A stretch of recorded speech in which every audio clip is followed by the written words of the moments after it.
first area here is pretty decent because like there's no time limit at all, and you have as much time as you need to grow a whole army of Pikmin.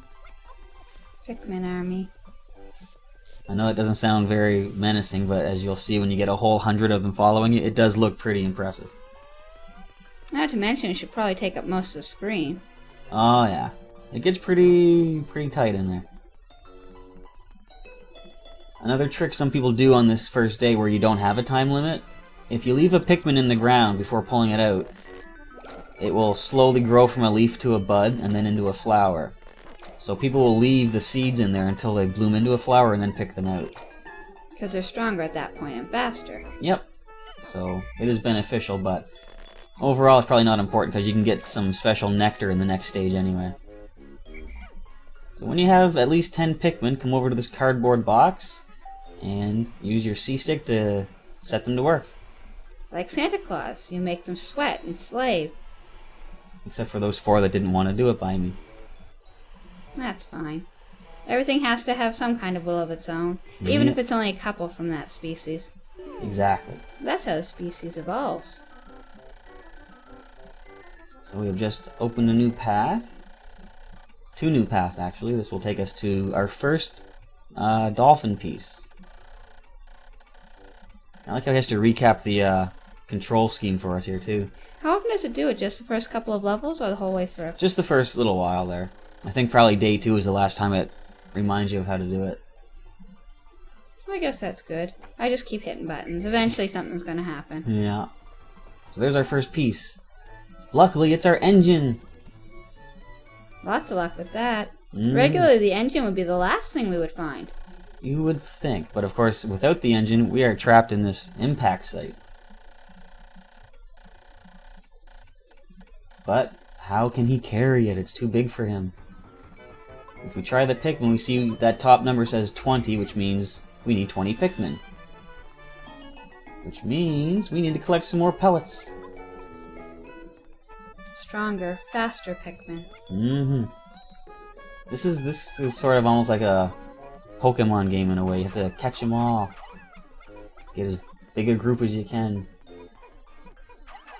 And you can add additional Pikmin to make them faster. Yeah. Basically, you can have twice as many Pikmin carry each item, and it gets them moving a little bit quicker. Which is helpful because they move pretty slow. Yeah, if you just use the minimum amount, they can really dog it through the area. And where you have a time limit on the other areas, it's really important to make them go faster so you can get more done. Exactly. Because they do not come back to you, they just stand around and wait. Unless you stand there waiting for them, then they will come to you after they drop something off. And that's why Santa has to have overlookers that work at the North Pole. Indeed. So I think 25 is the maximum Pikmin you can start off with in this area. If you gather up every single pellet that you find, you can start the next area with a whole batch of 25 guys. And I think that when you get to the other areas, the plants regrow. I thought I saw 1 or 2 that I'd already chopped down the time before. Some of the pellets there, you said? Yeah. Yeah, they will. Like, if you knock them down, the next day you'll see that they're starting to sprout again. If you leave them to grow during the day, they'll actually produce another pellet later on. So that's good, because there's always a way to always replenish your Pikmin. Even if every single last one of your Pikmin die, the next morning each onion will produce 1 seed of its own Pikmin color. That makes sense. Because otherwise, if you lost everybody, it would be game over. So there'd be no one left to carry your machine pieces. And then Santa would have to do all the work himself. Exactly. So we finally got the engine on the move with 5 extra Pikmin. Look how much faster they're going. They are. It's going to be there in no time.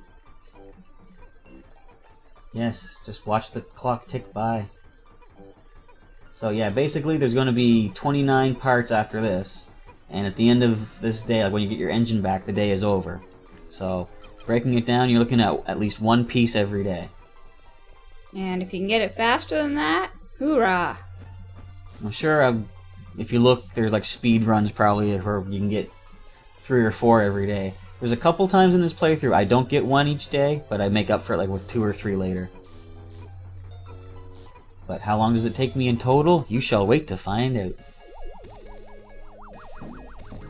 So with our first machine piece back, the engine, the ship will get a little bit repaired, and it will also increase the range that we can land our ship in. Which means we have new zones. There's, I think, 5 in total.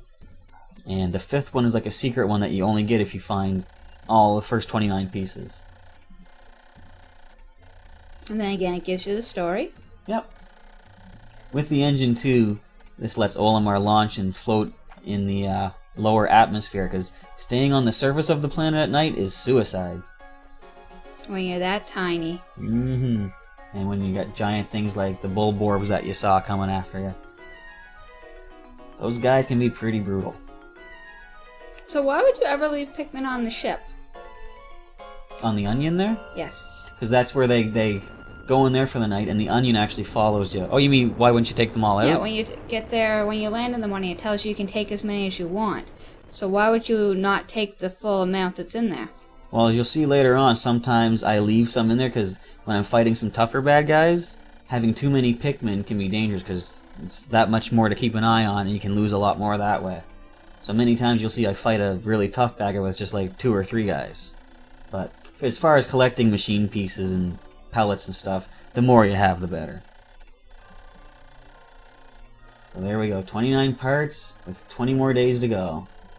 And with the engine in tow, we now have a new area we can land in, the Forest of Hope. And so far today, we had 25 sprouted, none were lost in battle, and none were left behind. So congratulations on day 1. Thank you, and we'll see you on day 2.